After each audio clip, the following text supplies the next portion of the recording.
Okay, I wanted to show y'all how not to mount a panel. Okay, so we got panel up there, and that panels. So I'm down here working on this one. I had to replace the upper unit in this Ultronics because it burned out. One of the things you have to do is you have to move the screw holes over one.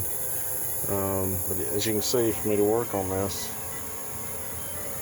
I have to be laying on the floor to work on it. So if y'all ever find yourself in this situation, mount the panels in a different area. So these things do burn out over time, and you have to do stuff like this. This makes it very difficult, and it's dangerous because my skin, I got shocked. I'm straight on the concrete. I have no insulation whatsoever. So I know I haven't posted a video in a while. Please like and subscribe.